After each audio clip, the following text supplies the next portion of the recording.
Facebook আমাদেরকে কি মনে করে? ১.৫ লক্ষ ভিউ কমপ্লিট করার পরেও, ১০,০০০ ফলোয়ার কমপ্লিট করার পরেও কেন ৬ মাস ১ বছর ধরে রিভিউতে থাকবে? কেন ৬ মাস ১ বছরের মতো একটা পেজ ওয়েটিং লিস্টে থাকবে? কেন সরাসরি জানানো হয় না যে এই পেজে মনিটাইজ হবে কি হবে না? ফেসবুক কি আমাদেরকে ভোদাই মনে করতেছে? আমরা শুধু দিয়েই যাব, বিনিময়ে পাবো কি পাবো না সেই নিশ্চয়তা আমাদের নেই। আজকের এই ভিডিওটা খুব ইন্টারেস্টিং হতে যাচ্ছে। প্লিজ ধৈর্যহারা না হয়ে ফুল ভিডিওটি দেখবেন। সালামু আলাইকুম, আশা করি সবাই ভালো আছেন এবং সুস্থ আছেন। প্রিয় ফেসবুক বন্ধুগণ, ফেসবুক আমাদেরকে কি ভোদাই মনে করতেছে? আমরা শুধু দিয়েই যাব, পাবো কি পাবো না সেই নিশ্চয়তা আমাদের নেই।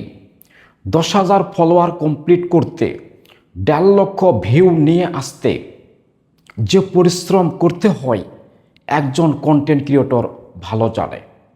এর চাইতে বাইরের কেউ জানবে না। এটা কিন্তু ফেসবুকের বোঝা উচিত, তাই না ভাই? একটা পেজ ৬ মাস ৮ মাস ধরে শুধু ওয়েটিং লিস্টে রাখছে, তাহলে সেই কন্টেন্ট ক্রিয়েটরের কি অবস্থা একবার চিন্তা করে দেখুন।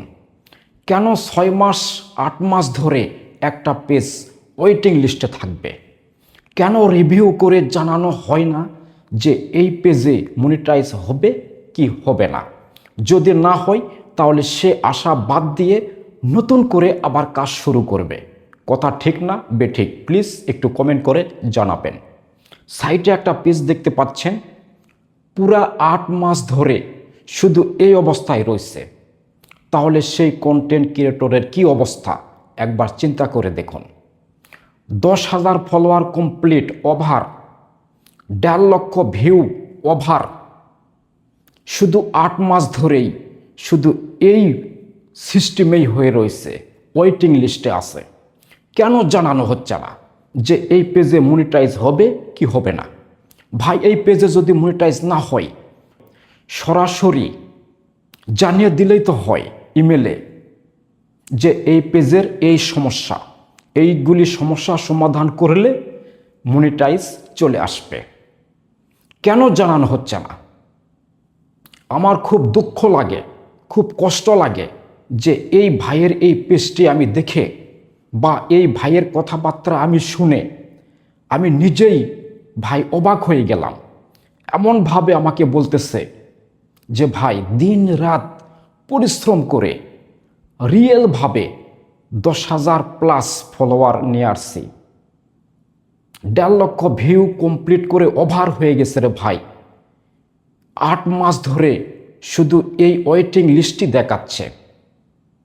কেন জানানো হচ্ছে না যে এই পেজে মনিটাইজ হবে কি হবে না?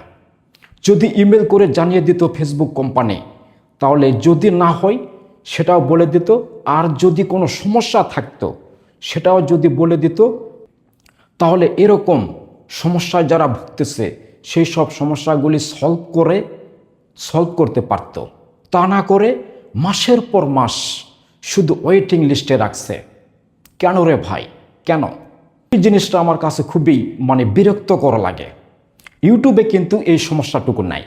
আপনি চুরি করে ১,০০০ সাবস্ক্রাইবার নিয়ে আসেন, আর ৪,০০০ ঘন্টা ওয়াচ টাইম আপনি কিভাবে নিয়ে আসবেন সেটা আপনার ব্যাপার। ৪,০০০ ঘন্টা ওয়াচ টাইম যদি কমপ্লিট হয়, ১,০০০ সাবস্ক্রাইব যদি কমপ্লিট হয়, ২৪ ঘন্টার ভিতরে আপনার মনিটাইজ দিয়ে দেয় ইউটিউব। কিন্তু ফেসবুকের ব্যাপারে কেন এটা করা হয় না? একটা পেজকে রিভিউ দিতে ৮ মাস ৬ মাস লাগবে? বলেন তো একবার। ধৈর্যহারা হয়ে যায়। এমন এমন কন্টেন্ট ক্রিয়েটর আছে ভাই, দিন রাত পরিশ্রম করে কাজ করে যাচ্ছে, বিনিময়ে ফলাফল শূন্য। তাহলে সেই কন্টেন্ট ক্রিয়েটরের কি অবস্থা হতে পারে একবার চিন্তা করে দেখুন। আজকের আমার এই ভিডিওটা শুধু আমার ফেসবুক বন্ধুদের জন্য, যে আপনি এখন কি করবেন, ইউটিউবে কাজ করবেন না ফেসবুকে কাজ করবেন। ২৪ ঘন্টার ভিতরে রেজাল্ট আপনাকে দিবে ইউটিউব। আপনি পাবেন কি পাবেন না, পাওয়ার যোগ্য কি অযোগ্য। আর এই ফেসবুক, এই হ্যাডার, এই ফেসবুক 6 মাস 1 বছর ধরে শুধু ওয়েটিং লিস্টই দেখায়। পাবে কি পাবে না, পাওয়ার যোগ্য কি অযোগ্য, কোনো রিভিউ নাই। তাহলে সেই কন্টেন্ট ক্রিয়েটরের একবার কি অবস্থা চিন্তা করে দেখুন। তার মন প্রাণ কি ফেসবুকে কাজ করতে আর চাইবে? সে তো অবশ্যই ধৈর্যহারা হয়ে যাবে। কথা ঠিক না বেঠিক? অবশ্যই একটা পেজ যখন আপনার মনিটাইজ হওয়ার যোগ্যের প্রান্তে পৌঁছায়, তার একটা স্বপ্ন থাকে। সে ঘুম থেকে উঠে মাঝের মধ্যে চেক করে যে আমার সেটআপটা চলে আসলো কি আসলো না। এভাবেই চলতে চলতে 6 মাস 8 মাস হয়ে যায়, শুধু এই অবস্থায় দেখাচ্ছে। তাহলে সে কি আর কাজ করতে, তাহলে সেই কন্টেন্ট ক্রিয়েটরের কাজ করার কি আর আশা স্বপ্ন থাকে ফেসবুকে? থাকে না। এখন আপনি চিন্তা করে দেখুন, যদি ইউটিউবে কাজ করেন, অনলি 1000 সাবস্ক্রাইব আপনি যেভাবে হোক নিয়ে আসেন, 4000 ঘন্টা ওয়াচ টাইম যেভাবে হোক নিয়ে আসেন, 24 ঘন্টার ভিতরে রেজাল্ট, আপনি মনিটাইজ পেয়ে গিয়েছেন। খুব খারাপ লাগে। এত পরিশ্রম করে যে আমরা কাজ করতেছি, বিনিময়ে ফলাফল যদি হয় শূন্য, ফলাফল যদি হয় জিরো, তাহলে সেই কন্টেন্ট ক্রিয়েটরের ভাই আর কিছু বলার থাকে না এখানে। ভালো থাকবেন সবাই, দেখা হবে নতুন কোনো না কোনো একটা ভিডিওতে। আল্লাহ হাফেজ, সালামু আলাইকুম।